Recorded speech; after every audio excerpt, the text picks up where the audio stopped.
మిత్రులారా, నేటి మంచి మాటను ఒకసారి గమనిద్దాం. మనకు తెలిసి లోకంలో పుట్టుగుడ్డివాడు ఈ ప్రకృతి అందాలను ఆస్వాదించలేడు. కానీ మరికొందరు కళ్ళు ఉన్నప్పటికీ కూడా విచక్షణారహితంగా అమానుషంగా ప్రవర్తిస్తూ ఉంటారు. వారెవరంటే నపశ్యతి చ జన్మాంధః కామాంధో నైవ పశ్యతి మదోన్మత్తాః పదోన్మత్తాః న పశ్యంతి హ్యర్థీ దోషం న పశ్యతి.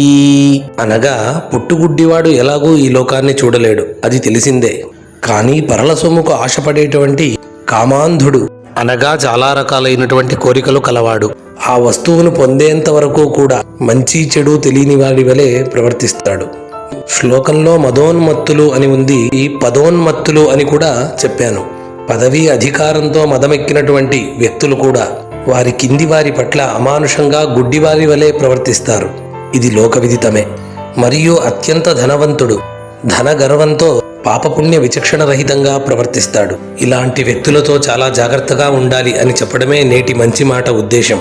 ఈ మాటలు నచ్చినట్లయితే లైక్ చేయండి, షేర్ చేయండి, కామెంట్ చేయండి. మరికొన్ని మంచి మాటల కోసం సబ్స్క్రైబ్ చేయడం మర్చిపోకండి. అందరికీ ధన్యవాదాలు. సెలవు.